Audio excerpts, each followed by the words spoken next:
자, 우리 말씀 함께 봅시다. 로마서 1장 15절에서 17절입니다. 로마서 1장 15절에서 17절 말씀.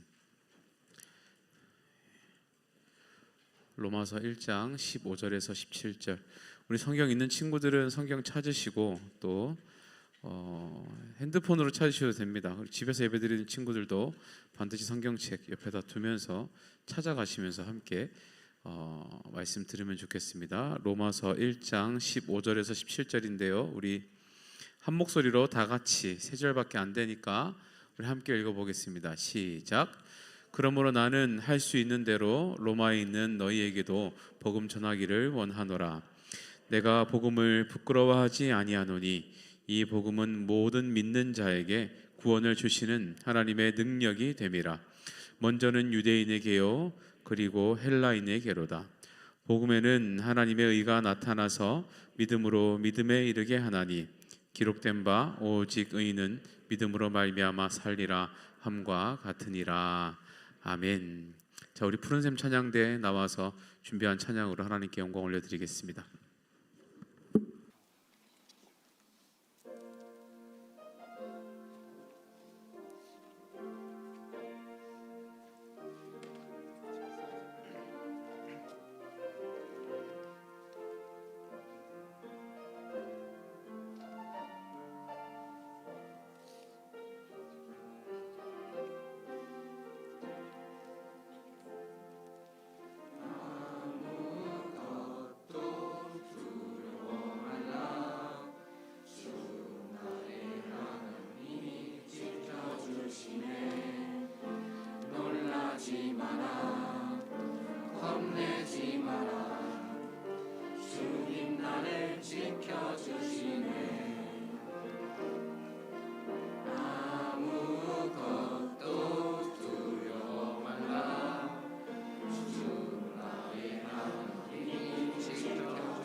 귀한 찬양 감사합니다.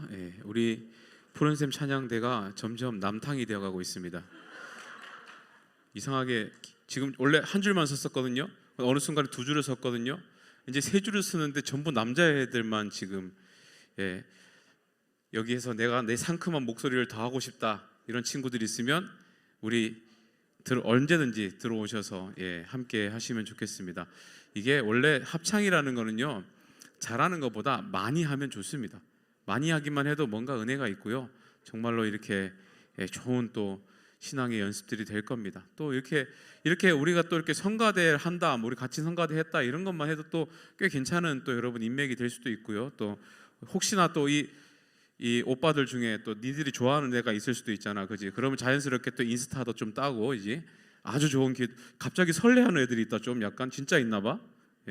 괜찮습니다. 그러니까 감추고 사심을 감추고 들어가서 얼마든지 친해질 수 있는 아주 좋은 기회가 될 수 있습니다. 그러니까 여러분들 주저하지 마시고 나의 레몬 같은 목소리 한 스푼 내가 얹이겠다 하시는 분들은 언제든지 지원하셔서 함께 하시면 되겠습니다. 오늘은 우리 무슨 날입니까? 주일이지, 교복데이예요. 주일이지. 특별히 우리가 학교 파송 예배로 여러분들 다 교복 입고 왔는데 여러분들 저는 오늘 딱 보니까 이제 알겠어. 여러분들 교복 입은 게 참 보기가 좋네요. 그래서 앞으로 매주 교복을 입는 건 어떨까요? 어차피 학교 갈 때 교복 안 입고 가잖아, 니네. 그러니까 주일날 한번 입는 게 어때서? 맨날 롯데월드 오는 느낌으로 입고 와요, 그냥. 싫어할 것 같아서 어쨌든 오늘은 이렇게 1년에 한두 번 정도만 저희가 이렇게 입기로 하겠습니다. 참 보기 좋은 것 같습니다. 여러분들이 학생답다라는 게 저는 이렇게 교복을 입고 있을 때 더 느껴지는 것 같아요. 여러분 아세요? 우리 부서에만 여러분들 다니고 있는 학교가 총 개수가 몇 개나 되는지 주보에 한번 보세요. 제가 빼먹은 학교가 있을 수도 있어요. 대략 80개 정도 됩니다. 한 80개 정도 돼요. 제가 지금부터 무작위로 학교 이름을 불러볼 텐데요, 만약에 해당되는 친구들은 대답을 크게 하세요.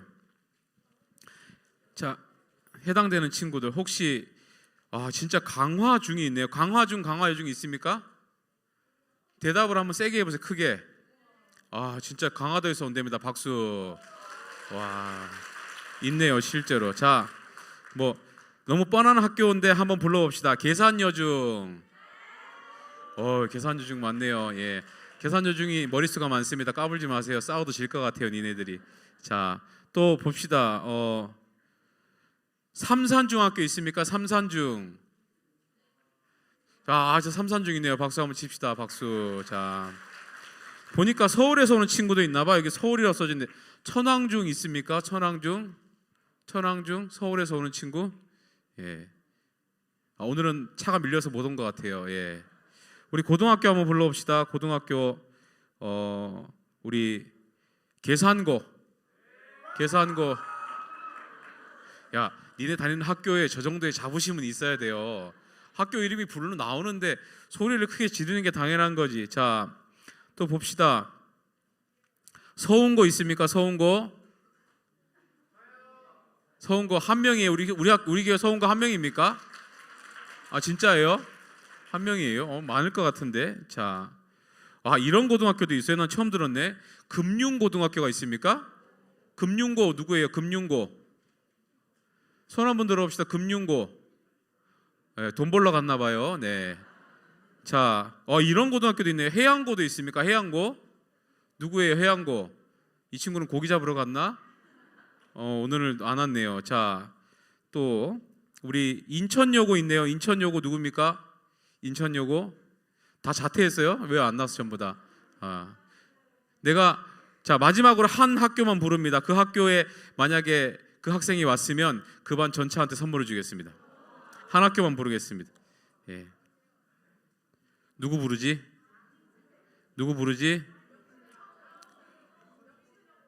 자,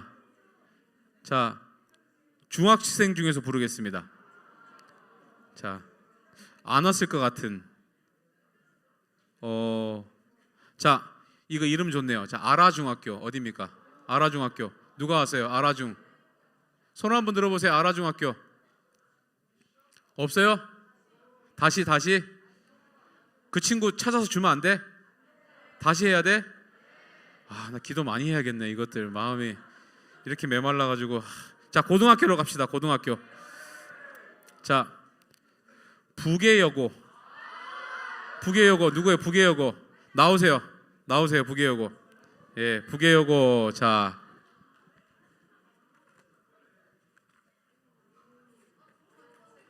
부계여고 니네 반 총 몇 명이야 지금? 니네 반 여기 반 어디 반이에요? 몇 명이죠 지금? 오늘 온 친구 3명 다 문상 드리겠습니다. 자, 친구한테 고맙다고 꼭 하시길 바랍니다. 예. 자, 여러분 이렇게 학교끼리도 멤버십을 강화하는 게 굉장히 중요하고 좋습니다. 왜냐하면 이게요, 지나가다가도 저는 그런 게 있었어요. 고등학교 때, 중학교 때 우리 교회 형이 같은 학교에 있으면 그렇게 든든했어요. 그리고 내가 좀 험한 일을 당해도 그 형한테 얘기하면 그 형이 와서 짜잔 해가지고 다 해결해주고 이런 게 좀 있었습니다. 이게 같은 교회를 다니면서 같은 학교라는 것은요, 굉장히 영적으로도 인간적으로도 좋은 유대 관계를 만들 수 있는 그런 또 기회가 됩니다. 그래서 여러분들이 이렇게 교복을 입고 오라는 것도 그런 의미도 있고요. 그리고 여러분들이 이 학교의 생활이 교회와 연장이 되고 교회의 생활이 또 학교와도 연장이 되는 그런 좀 경험을 했으면 좋겠다라는 의미에서 목사님이 이런 행사들을 꼭 1년에 한 번 또는 2번 정도를 합니다. 여러분들이 그 의미를 이해하시고, 오늘은 특별히 그렇기 때문에 여러분들 교복 입고 온 김에 사진을 좀 많이 찍겠습니다. 그래서 수업이 아니고 예배 다 끝나고 나면 앞에 다 나와서 같이, 그 대신 잠바를 벗고 나오세요. 교복인 게 표시가 나야 되니까 잠바를 벗고 나오셔서 같이 사진도 찍고 반별로도 사진을 좀 찍고, 그래가지고 만약에 여러분들이 적극성이 너무 뛰어나서 내 마음이 그냥 있을 수 없다라는 생각이 든다면 다음 주에 사진 컨테스트를 열겠습니다. 제가. 예, 그래서 그 반에 회식비를 지급하겠습니다. 예, 어쨌든 여러분들 기억하시고 오늘 반별 활동을 열심히 잘 해주시면 되겠습니다. 자, 오늘 우리 말씀을 함께 좀 생각을 해봅시다. 혹시 여러분 교회 오빠라는 말 들어봤어요? 남자들이 뭘 오빠야? 오빠는 교회 오빠 들어봤어요? 교회 오빠? 교회 오빠 하면 약간 어떤 이미지예요? 교회 오빠? 선하고 약간 요런 느낌이야. 사진 한번 봐봐. 요런 느낌. 교회 오빠는 앉아. 니네 아니야. 뭘 앉아. 니네 아니야. 우리 교회 오빠는 약간 교회 오빠라고 하면 뭔가 착하고 선하고 안경 쓰고 약간 이렇게 우락부락하지 않으면서 착하게 생겼는데 노래를 잘해야 돼. 그지? 노래 잘하고 기타 쳐야 돼, 안 쳐야 돼? 우리 교회에 없는데 그런 사람? 예. 하여튼 교회 오빠 이런 느낌이 있어요. 그죠? 그래서 너무 교회 오빠라고 하면 약간 이런 느낌으로 좀 잘해주고 요런 거 있어요. 자, 그러면 자, 우리 남자친구들 교회 누나 있어요, 없어요? 교회 누나 없대. 큰일 났다. 교회 누나도 있어요. 교회 누나도 있는데 교회 누나는 약간 어떤 이미지냐면 이런 이미지예요. 요 뒤에 앉은 것 같은 이런 느낌. 머리가 살짝 길어야 돼. 머리가 길어야 돼. 뭘 일어서서 봐. 머리가 길어야 되고, 그리고 막 엄청 예뻐. 근데 중요한 게 있어요. 여기서 포인트가 자기가 예쁜 줄 몰라야 돼요. 자기가 예쁜데 예쁜 줄 아는 친구는 교회 누나의 탈락이에요. 자기가 예쁜데 인기도 많은데 자기가 인기 많은 줄 몰라. 사람들이 자기를 막 엄청 좋아하는데 자기 있는 사람들이 자기를 좋아하는지도 몰라. 그런 사람. 그리고 막 잘 웃어요. 잘 웃어 가지고 지금 웃잖아. 저기 그지? 막 봐봐. 웃잖아. 그지? 아니, 사진 보라고 뭘 뒤를 봐. 웃잖아. 근데 저 웃음이 사람을 살짝 헷갈리게 할 수 있는 웃음이어야 돼요. 자, 우리 교회 있어요, 없어요? 참 다행이에요. 네, 우리 교회는 이런 사람이 없어서 참 다행입니다. 자, 어쨌든 목사님이 중고등학교를 다닐 때는 이 교회 누나, 교회 오빠라는 개념이 좀 지금보다 훨씬 강했습니다. 그래서 어떤 일들이 있었냐면, 지금 여러분들 학교 끝나고 친구들이 모이는 가장 핫한 핫플이 어디죠? PC방. 또 어디로 가요? 노래방. 또 어디로 가요? 지하상가 간다고요? 지하에 뭐가 있죠? 부평 지하상가. 핫플. 근데 우리 때만 해도 핫플이 어디였냐면 교회였어요. 뭐냐 하면 끝나고 나면 그냥 교회로 모여요. 이상하게 그때는 핸드폰도 없었습니다. 문자도 서로 못했어요. 공지 못 올립니다. 근데 이상하게 학교 끝나고 교회를 가면 이 교회 누나가 있을 것 같아. 근데 있어요. 가면 그 교회 오빠가 있을 것 같아. 가면 있어요. 그러면 가서 뭐 하냐? 그 오빠들이 누나들이 꼭 이렇게 과자 같은 걸 한 2-3봉지 사와요. 그러면 그 두세 봉지를 찢어놓고 같이 먹는데 몇 명이 먹을까? 10명 가까이가 먹어요. 몇 개나 먹겠어? 두세 개씩 이렇게밖에 못 먹어. 근데도 그게 재미있어서 모여요. 한 10명씩 모여가지고 거기서 숙제도 하고 공부도 하고 또 이 누나들이 모르는 거 물어보면 알려주기도 하고, 그리고 저녁 식사 시간이 되면 집에 가서 이제 식사하고, 이런 문화가 있었어요. 특히 교회 생활을 할 때 목사님이 그 당시에 1년 중에 가장 기다려지는 날이 언제였냐 하면 각 교회별로 문학의 밤이라는 걸 했었습니다. 요새는 안 해요. 우리 선생님들은 하셨습니다. 그죠? 문학의 밤이라는 걸 했습니다. 그게 뭐냐 하면 1년 동안 여러분들이 열심히 뭔가를 준비해요. 뭐 중창도 준비하고 또 연극도 준비하고 또 무슨 포크 댄스, 그때만 포크 댄스 뭔지 알아? 포크 댄스가 포크 들고 추는 춤이 아니야. 하여튼 둘이서 손잡고 막 추는 게 있어요. 그러니까 니들이 언제 야 여자 손 잡아보겠냐, 그런 날 손 잡아보는 거예요. 그래가지고 같이 막 춤추고 하는 이런 막 시간들이 그때 있었어요. 그러면 그 일이 있다라고 소문이 나잖아요. 그러면 주변에 있는 학생들이 교회로 싹 다 모였어요. 엄청 모였습니다. 거의 합법적으로 남자가 여자의 손을 잡을 수 있는 유일한 날, 약간 이런 느낌. 엄청 좋았습니다. 그때만 해도 교회가 이 세상 문화를 선도하는 약간 그런 게 좀 있었어요. 그때 해도 목사님이 그때만 해도 고등학교 2학년 때 1학년 때 학교에서 그 가버나움이라는 중창단, 기독 중창단을 했어요. 그러니까 그 시기가 되면, 문학의 밤 하는 시기가 되면 각 교회에서 와서 공연을 해달라고 그렇게 초청을 해요. 우리 교회 이번 주에 토요일 날 하는데 니들이 와서 공연 좀 해줘라. 그럼 갑니다. 또 다음 주는 어느 교회, 다음 주는 어느 교회, 막 한 2달 동안 한 주도 안 쉬고 막 가서 공연을 했을 때도 있었어요. 그러면 꼭 끝나고 나면 누가 와서 뭘 주고 가요. 뭘 주고 갔을까? 뭘 주고 간다고? 꽃다발. 이건 한 번도 못 받아봤어요. 뭐 주고 갔을까? 쪽지에 뭐 적혀 있을까요? 집 전화번호. 사랑해까지 너무 나갔잖아. 집 전화번호 같은 게 적혀 있어요. 이렇게. 그때만 해도 이메일도 없었고 그냥 집 전화번호예요. 그러면 집으로 전화해서, 어떻게 내가 전화를 해서 마음에 들어 걔가, 그럼 전화해. 어떻게 해야 돼? 전화해서 저쪽에서 당연히 여보세요까지는 해야지, 그지? 여보세요도 안 했을까 봐. 내가 여보세요 했겠지. 여보세요 한 다음에 그쪽에서 어른이 받으면 그냥 끊어요. 근데 그 애가 받은 것 같으면 통화를 해요. 그랬었어요. 근데 제가 한편 이 말씀을 준비하면서 들었던 생각이 뭐가 또 있냐면, 이런 기억들은 굉장히 많아요. 우리가 그 당시에 교회에서 사람을 만나고 이 교회 오빠에 설레고 교회 누나에 설렜던 이런 추억들은 정말로 많아요. 그런데 참 돌아보면서 우리가 이 복음에 설렌 기억은 있을까 생각해 보면 좀 많지가 않아요. 내가 예수님 때문에 울고 기도하다가 나도 모르게 막 눈물이 나서 기도하고 보니 한 3-4시간이 훌쩍 지나가 있고, 이유를 모르겠는데 막 찬양을 하는데 나도 모르게 막 눈물이 나서 정말로 이런 뜨거웠던 기억들이 있는가라고 물어보면 생각보다 그런 추억들은 많지가 않더라는 거예요.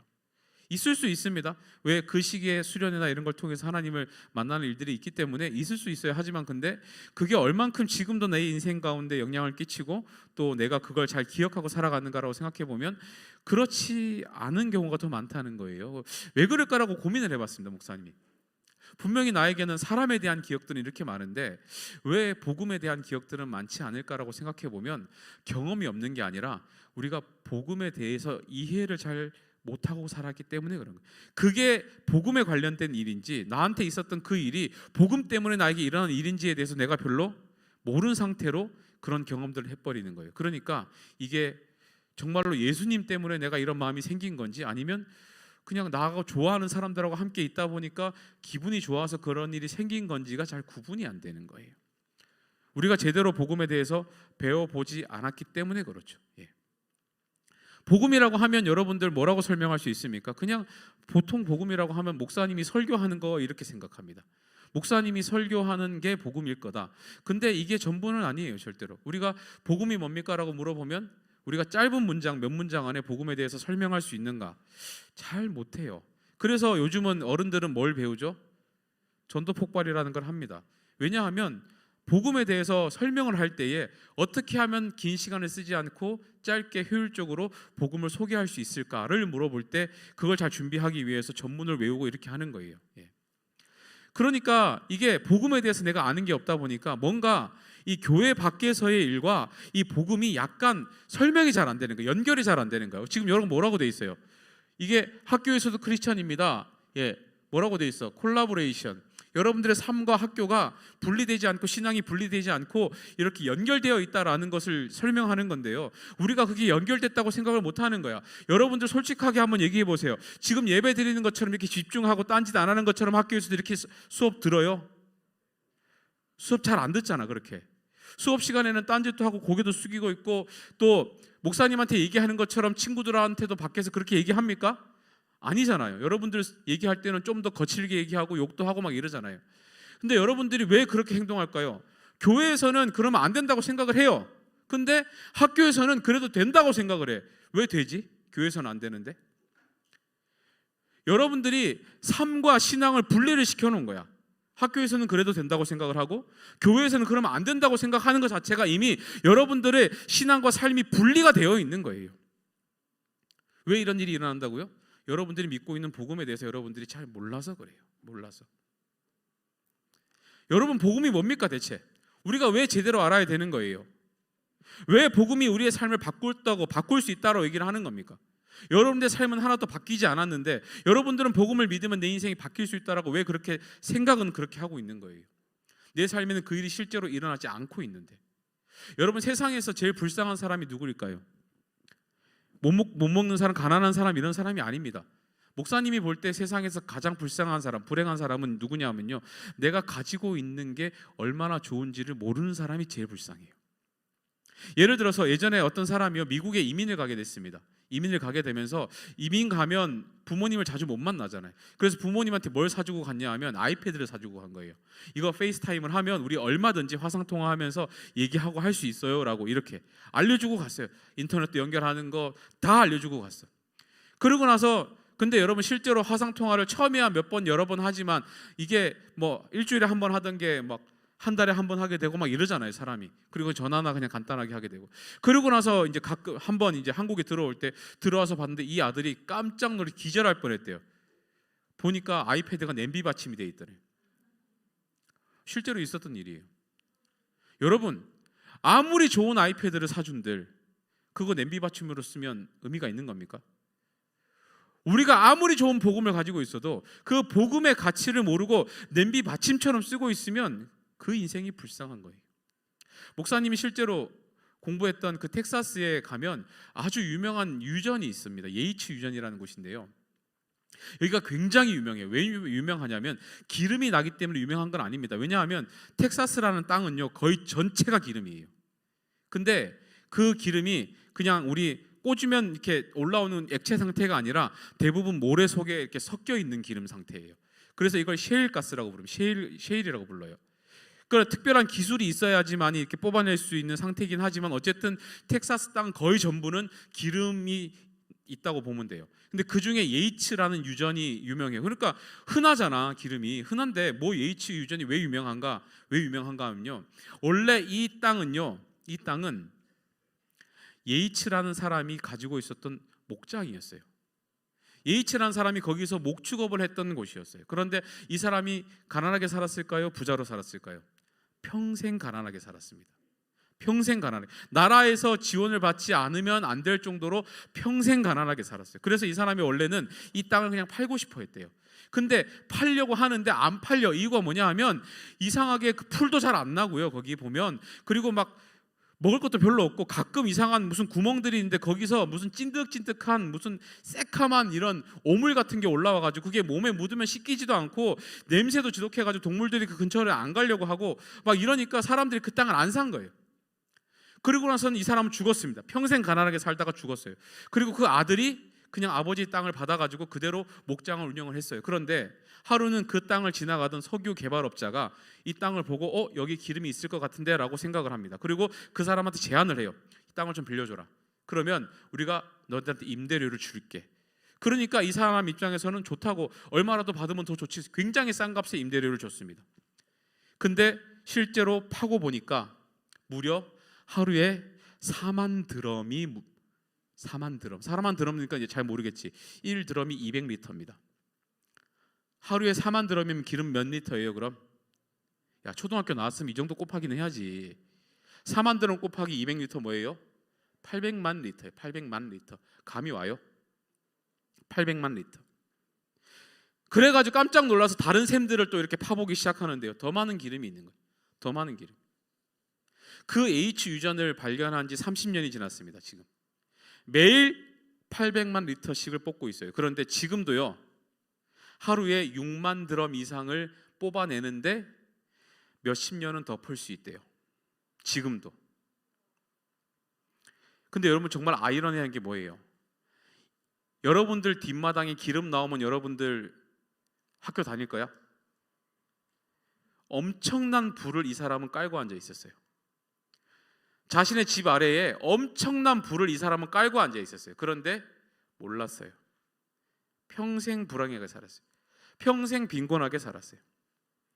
이런 억만장자가 자기가 억만장자인지도 모르고 국가의 보조를 받아가면서 살았어요. 이유가 뭐라고요? 몰라서. 석유가 발견되는 것 이상으로 여러분들에게 가치가 있는 것이 이미 여러분들은 가지고 있습니다. 뭐예요? 그게 복음이에요. 그게 복음이에요.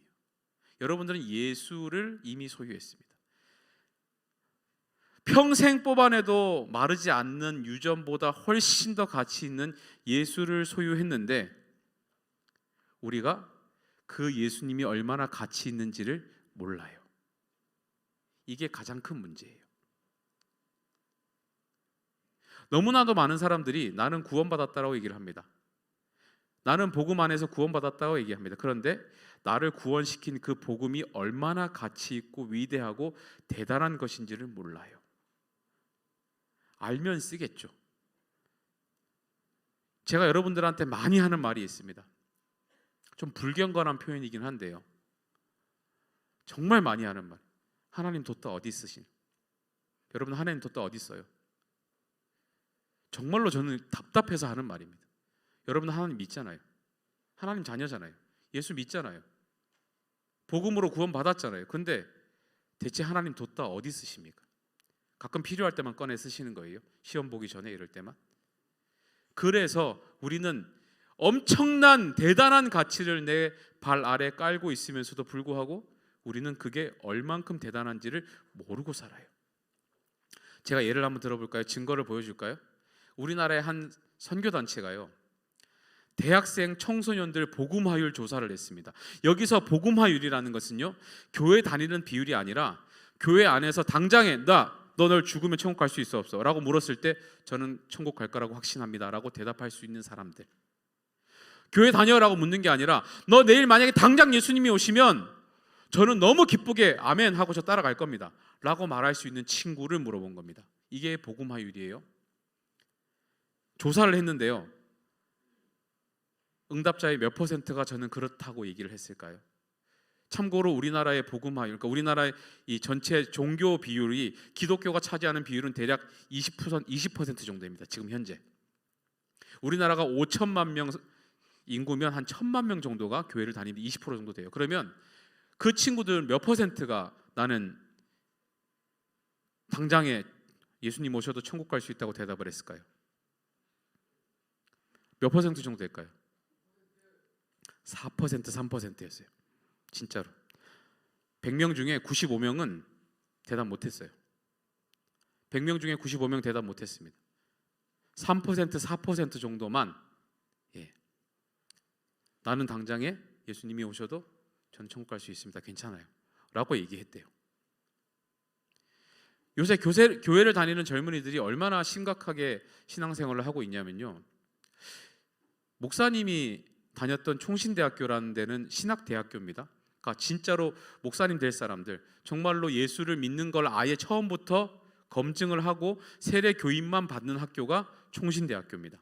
근데 그때만 해도요, 무슨 일이 있었냐면 학교 안에서 누가 담배를 피우잖아요. 뭐 모르는 사람이 어떻게 업체 직원이나 뭐 이렇게 일하러 온 사람들이 피잖아요. 그러면 학생들이 가요. 선생님 여기서는 담배 피우시면 안 됩니다. 신학교라서요. 그러면 사람들이 껐어요. 이렇게 그냥 껐어요. 가끔 대학교 안에 몰래 들어와가지고 고등학생들이 지들끼리 술 사와가지고 술 먹고 이런 일이 있었어요. 그때는요, 술을 먹다가 애들이 그냥 나갔어요. 이유가 뭔지 아세요? 그냥 나갔어요. 이유가 뭐냐 하면 그때는 밤 11시고 12시고 그 학교 잔디밭에 앉아서 기도하는 사람이 있었어요. 그러니까 아무리 지들끼리 몰래 먹으러 들어왔는데 기도 소리가 들리는데 술 맛이 나겠어? 그러니까 나가버리는 거예요. 그랬었습니다. 근데 요즘은요, 총신대학교에서 무슨 일이 일어나냐면 선생님 여기는 신학교라서 담배를 피시면 안 됩니다. 그러면 당신 경찰이야? 이렇게 물어본대요. 그래서 이제는 뭐라고 하냐면요, 그 지역을 경범죄, 그러니까는 아예 벌금 티켓을 끊어야지만이 막을 수 있는 그 지역이 됐어요. 아니 그런 거 없어도 당연히 못하게 말할 수 있는 곳이어야 정상 아니에요? 이제는요, 밖에 나와서 소리 지르면서 기도하면 누가 신고한대요. 시끄럽다고. 아니 목사님이 될 학교에서 기도하는 게 이상한 일입니까? 하나님을 다 믿는 신학교에서조차도 이제는 대놓고 자기의 신앙을 자랑하고 사람들에게 우리가 가진 신앙의 가치관을 얘기하는 사람이 없어요. 이제 점점 작아집니다. 점점. 일반 학교는 어느 정도일까요? 그럼 여러분들 가고 싶어하는 그 좋은 학교들, 그 학교들은 어떨까요? 여러분 너무 쉽게 생각하시면 안 돼요. 여러분들 일반 그런 학교들에 갔을 때, 내가 열심히 공부해가지고 내가 꿈을 이루기 위해서 그런 학교들에 갔을 때 주변 친구들이 아마 이런 얘기 할 겁니다. 야, 너 아직도 교회 다녀? 야, 시대가 무슨 시대인데 너 지금 예수 믿는다고? 그런 얘기 들으면 아니, 난 그래도 끝까지 믿을 건데 당당하게 말할 수 있습니까? 왜 믿을 건데라고 물어보면 뭐라고 얘기할 건데요? 우리 목사님이 무서워서 그럴 겁니까? 여러분들 정말로 내가 왜 그럼에도 불구하고 교회를 가야 되는지에 대해서 여러분들 설명할 수 있어야 돼요. 그게 복음에 대한 설명이에요. 그게 우리 신앙 고백이에요. 그런데 우리는 그 준비가 잘 안 돼 있어요, 사실은. 왜 이런 현상들이 일어나는가? 우리가 복음에 대해서 잘 모르기 때문에 그렇습니다. 잘 모른다는 것은 무슨 말이냐면요, 복음에 대해서 자랑할 거리라고 느끼지 못한다는 거예요. 복음이, 내가 가지고 있는 이 복음이 얼만큼 좋은지를 잘 몰라서 그래요. 자랑거리는 반드시 자랑하게 되어 있습니다. 자랑하지 말라 그래도 자랑하게 되어 있습니다. 내가 자랑하지 않는 이유는 자랑스럽지 않기 때문에 자랑하지 않는 겁니다. 한번 물어봅시다. 나는 학교에서 밥 먹을 때 기도한다. 손 한번 들어. 급식 먹을 때. 자, 그럼 이 친구들 중에 손 그대로 들고 있어요. 나는 밥 먹을 때, 급식 먹을 때 10초 이상 기도한다. 대단한 친구들입니다. 박수 한번 칩시다. 남이 보든 말든 10초 이상 밥 먹을 때 기도하는 거, 정말로 그게 이상한가요, 여러분? 아니, 내 신앙의 소신을 가지고 나는 밥 먹기 전에 감사 기도하겠다는, 남이 뭐라고 하든 말든 그게 무슨 상관이죠? 자, 혹시 한번 또 물어봅시다. 나는 시험 보기 전에 꼭 기도를 하고 시험 봅니다. 손 한번 들어봅시다. 자, 그러면 이 중에서 이렇게 기도하는 친구, 하나님, 저는 시험을 망쳐도 좋으니 정직하게 잘 마지막 마무리 잘하게 해주세요라고 기도하는 사람. 진짜 거기 있는 친구들은 망해도 된다고 기도해? 박수 한번 칩시다. 여러분 정말 이런 거예요. 여러분들 요새 말 중에 필찻이라는 말이 있대. 필찻 뭐예요? 필요할 때만 찾는 거. 우리가 하나님을 그렇게만 믿으면 그게 자랑할 거리가 못 돼요. 여러분들 요새 우리 보시면 아시겠지만 우리 중고등 일부에 친구들이 끊임없이 새 친구들이 옵니다. 여러분들 왜 친구들을 데려올까요? 왜 데려올까요? 자랑스러워서 데려오는 거예요. 내가 믿는 예수가 자랑스럽고, 내가 믿는 이 다니는 교회가 자랑스럽고, 내가 함께 신앙생활하는 여러분들이 자랑스러우니까 데려오는 거예요. 자랑스러우면 누구한테 소개해주고 싶은 게 당연한 거예요. 그런데 내가 복음을 자랑하지 않는 이유는 복음이 나에게 자랑스럽다라고 생각이 안 들어서 그래요. 여러분 정말로 학교에서 여러분들 친구들 중에 힘들어하는 친구들이 있을 수 있습니다. 여러 가지 고민들로, 또 가정 문제들로 여러 가지 또 힘든 일들이 있을 수 있어요. 그럴 때 여러분들 찾아가서 야, 우리 교회 목사님 한번 만나볼래? 기도해달라고 할래?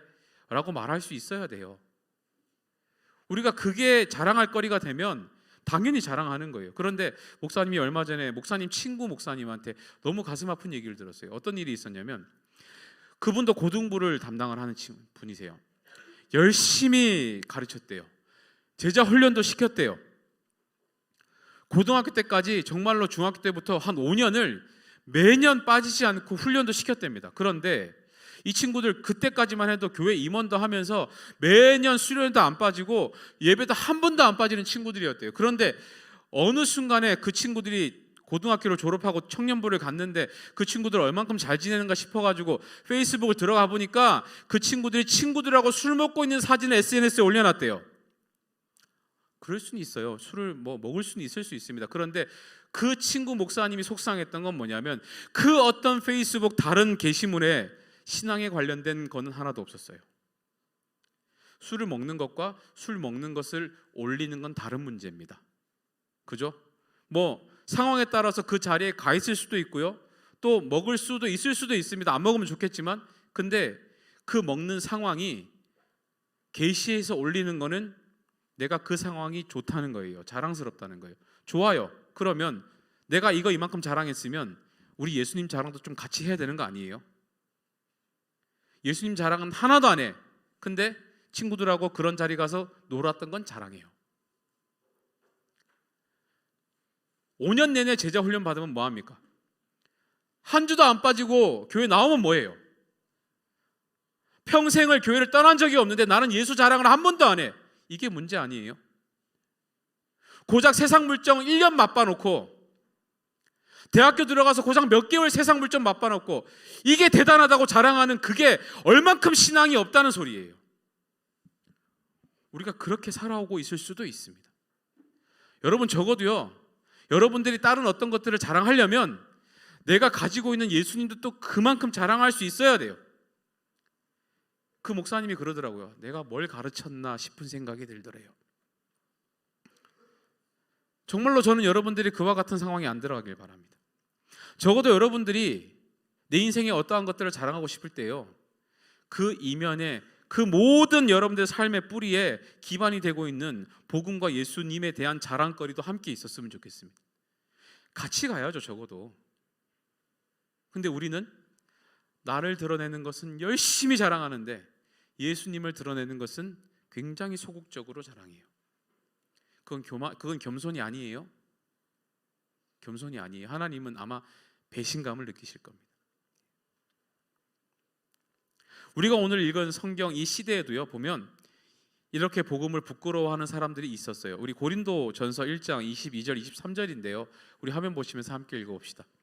함께 읽습니다. 시작.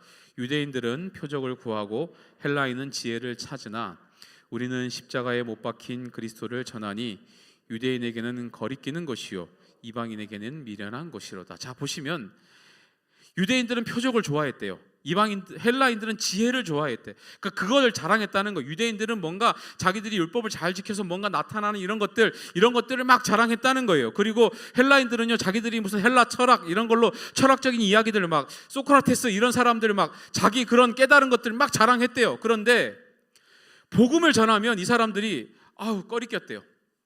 이방인들은 이거 부끄러운 거라 그랬대요. 복음을 부끄러워했다는 거예요. 미련하다고 생각했다는 거예요. 지금 우리가 살아가고 있는 이 시대랑 비슷한 상황들이 벌어졌어요. 그런데 이때 바울이 어떻게 대처를 했는가? 24절 말씀이에요. 우리 함께 읽습니다. 시작. 오직 부르심을 받은 자들에게는 유대인이나 헬라인이나 그리스도는 하나님의 능력이요 하나님의 지혜니라. 자, 우리가 살던 시대나 이 시대나 복음이 부끄럽다고 생각하는 사람들이 있었어요. 별로 자랑할 것이 못 된다고 생각하는 사람들이 있었어요. 그런데 바울은 어떻게 생각하고 있는 거예요? 하나님의 능력이래요. 이게 하나님의 능력이래요. 너희들이 어떤 환경에 살았고 어떤 출신이고 어떤 삶을 살았건 상관없이 복음은 하나님의 능력이고 지혜가 될 거라시고 지혜가 될 것이라고 확신하며 복음을 부끄러워하지 않고 살아간다, 이렇게 얘기하는 겁니다. 저는 지금 이 말이 굉장히 매력적이라고 생각해요. 한번 물어봅시다. 여러분, 요새 생각해 보자고요. 금수저, 은수저, 흙수저 다 들어봤지? 그 말이 어디서부터 나왔어요? 그 말이 왜 생긴 거예요? 여러분, 이 말이 굉장히 잔인한 이유가 있습니다. 뭔지 아세요? 금수저, 은수저, 흙수저는 무슨 말이냐면요, 내 부모가 잘나면 금수저예요. 내가 흙수저라고 얘기하는 건 내 부모가 별로라고 얘기하는 거예요. 지금 무슨 말인지 알겠습니까? 태어날 때부터 무슨 계급이 정해 있는 것 마냥 내 부모가 잘나서 금수저고 내 부모가 못나서 흙수저라는 그 얘기를 하는 거예요. 이미 이 말에는요, 우리 생각 속에 우리 삶의 패배의식의 어떤 생각들이 잔뜩 껴 있는 거예요. 실제로 그렇죠. 출발선이 다릅니다. 금수저로 태어난 친구들은 출발선이 달라요. 저 앞에서부터 출발해요. 흙수저로 태어났다고 생각하는 친구들은 저 뒤에서부터 출발해야 되죠. 불공평하죠. 불공평해요. 그런데 여러분, 이렇게 한번 생각해 보자고요. 여러분들이 만약에 북한에서 태어났다면, 여러분들이 만약에 진짜로 아프리카 같은 데서 태어났다면 흙수저가 아니라 흙 묻은 음식을 그냥 먹어야 될 수도 있습니다. 설거지를 못해서 그냥 손으로 먹어야 될 수도 있었어요. 그러니까 여러분, 함부로 흙수저니 많이 그런 소리 하지 마세요. 중요한 것은요, 만약에 그런데 복음이, 우리가 믿는 복음이 그러한 식으로 사람을 따지고 들어간다면 어떡할까요? 금수저한테는 복음이 더 잘 들어가고 흙수저한테는 복음이 더 안 들어갔다면 그게 더 문제죠. 근데 바울이 말하는 게 뭐예요? 네가 금수저든 은수저든 흙수저든 상관없이 복음은 들어가기만 하면 모든 사람에게 환경과 조건과 상황에 상관없이 동일하게 역사한다. 반드시 그 사람 구원시킬 것이고 하나님 자녀 될 것이다. 이게 능력 아니냐? 이거 물어보는 겁니다. 이게 능력이잖아요. 저는 이게 정말 매력적이라고 생각합니다. 교회 안에 어떤 조건과 상황을 가진 사람이 오더라도 복음을 만나기만 하면 반드시 그 사람은 하나님의 자녀가 됩니다. 그게 능력이잖아요. 조건 따지고 상황 따지고 환경 좋은 사람한테 더 잘 되면 그게 무슨 능력이에요? 하지만 우리가 믿는 복음은 그게 아니라는 거예요. 이런 당당함이 바울한테 있는 거예요. 내가 전하는 이 복음은 너희들이 가지고 있는 출신, 배경, 재력 아무 상관없이, 아무리 집안 좋아도 아무 그거 상관없이 역사할 거다. 너희들이 복음 믿기만 하면 너희들 하나님 자녀 된다.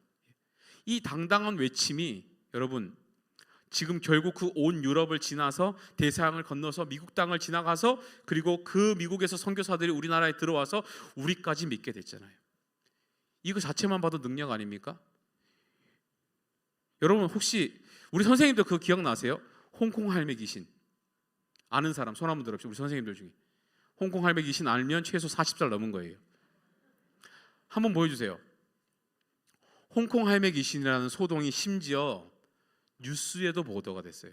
뉴스에도 굉장히 사회적인 이슈였습니다. 전화면 한번 보여주실래요? 왜 그랬냐면 홍콩 할매 귀신은 자기랑 눈이 마주치면 이빨을 뽑아간다는 괴담이 있었습니다.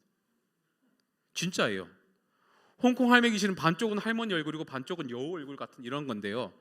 이 사람하고 눈이 마주치면 이빨을 뽑아간다 그랬어요. 그래서 이게 실제로 뉴스에도 보도가 될 정도로 무서워가지고 잠을 못 자서 아이가 병원에 가는 일도 있었습니다. 이 당시에 목사님 초등학교 때예요.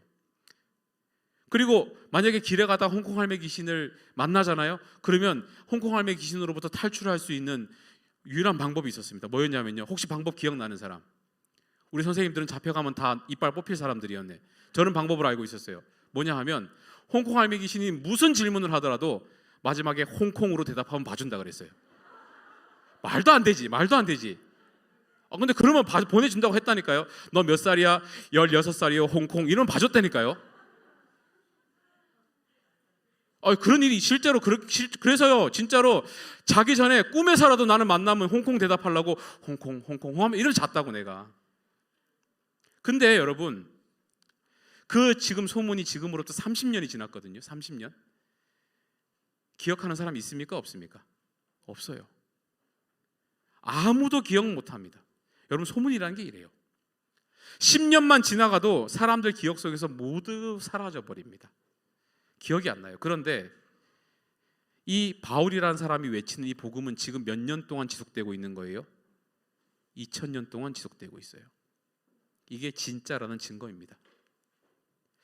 아무리 뉴스에 나올 정도로 세상이 떠들썩하게 됐던 이 소문조차도 10년, 20년 지나면 모든 사람들의 기억 속에서 다 사라집니다.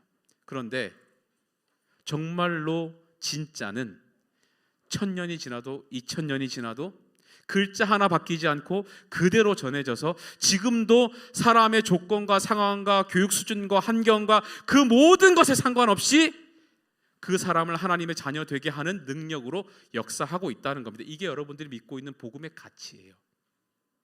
좀 알고 믿었으면 좋겠습니다. 알고 믿었으면 좋겠어요. 우리 16절 말씀 함께 읽고 우리 말씀을 좀 마치겠습니다. 함께 읽습니다. 시작. 내가 복음을 부끄러워하지 아니하노니 이 복음은 모든 믿는 자에게 구원을 주시는 하나님의 능력이 됨이라. 정말로 믿으십니까? 여러분 지금부터는 복음이 부끄럽지 않게 되기를 바랍니다. 누군가 여러분들에게 왜 예수 믿으라고 물어보면 여러분들이 정말로 성심성의껏 내가 믿는 이 복음에 대해서 말해줄 수 있는 사람이 되기를 바랍니다. 여러분들 이왕 예수님 믿을 거고 이미 여러분들 하나님의 자녀 돼서 탈출 못할 거라면 제대로 믿는 게 맞지 않습니까? 그리고 내가 믿는 것, 이왕이 내가 자랑스러워하는 것, 다른 사람들에게 당당히 자랑하며 살면 훨씬 좋은 거 아닙니까?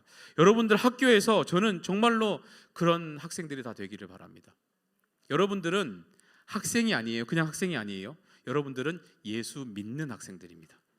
하나님이 선택하신 학생들이에요.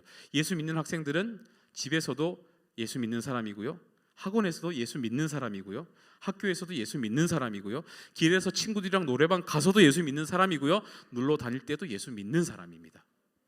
여러분들이 그 정체성을 잃지 마시고 여러분들의 학교에서 여전히 세상 사람들은 세상의 것들이 최고라고 아무리 자랑을 하더라도 여러분들은 내가 믿는 이 예수, 내 복음이 가장 최고라고 말할 수 있는 학생들 될 수 있기를 바랍니다. 정말로 당당하게 기도도 하시고요, 당당하게 믿음 생활도 하시고요, 당당하게 복음도 전하고 당당히 예수 믿는 믿음으로 우리 학교 생활 할 수 있기를 바랍니다. 그와 같은 사명 가지고 이 시간 학교에 파송된다고 생각하시고 여러분들 학교에서도 그렇게 살아갈 수 있기를 바랍니다. 우리 마지막으로 임다미 학생 잠깐 앞으로 나오시고요. 우리 회장인데요, 우리 다미가 나와서 우리 화면 보여주세요. 학교 예배 기도 모임 학생 선서라는 것을 지금부터 좀 하겠습니다. 다미가 한 문장 선창하면 여러분들 다 일어서면 좋겠습니다. 일어섭시다. 다 일어서시고 한 문장 다미가 선창하면 여러분들이 따라서 그 한 문장을 같이 하시고 우리 함께 읽은 다음에 찬송하고 기도하면 좋겠습니다. 선서. 다시 크게 한번 합시다. 다시. 선서. 하나, 나는 학교에서도 예배자가 되겠습니다. 나는 학교에서도 예배자가 되겠습니다. 하나, 나는 학교에서도 그리스도인으로 살겠습니다. 하나, 나는 학교에서도 그리스도인으로 살겠습니다. 하나, 나는 학교에 보내진 학생 선교사가 되겠습니다. 하나, 나는 학교에 보내진 학생 선교사가 되겠습니다. 하나, 나는 학교에서도 하나님을 찾는 한 사람이 되겠습니다. 하나, 나는 학교에서도 하나님을 찾는 한 사람이 되겠습니다. 하나, 나는 학교에서도 복음을 부끄러워하지 않는 기독 학생으로 살겠습니다. 하나, 나는 학교에서도 복음을 부끄러워하지 않는 기독 학생으로 살겠습니다. 손 내리시고요. 담이 들어가시고 이 시간 함께 찬양하시고 기도하겠는데요. 우리 아무도 예배하지 않는 이 찬양 함께 하시면서 하나님, 내가 그와 같은 예배하지 않는 곳에서도 하나님 찾고 기도하고 예배하는 하나님 기독 학생으로 내가 살기를 원합니다. 정말로 여러분들 결단하시면서 여러분들 내 학교로 내가 파송받은 학원 선교사라는 그 마음 잃지 말고 여러분들 함께 찬양하고 기도하면 좋겠습니다.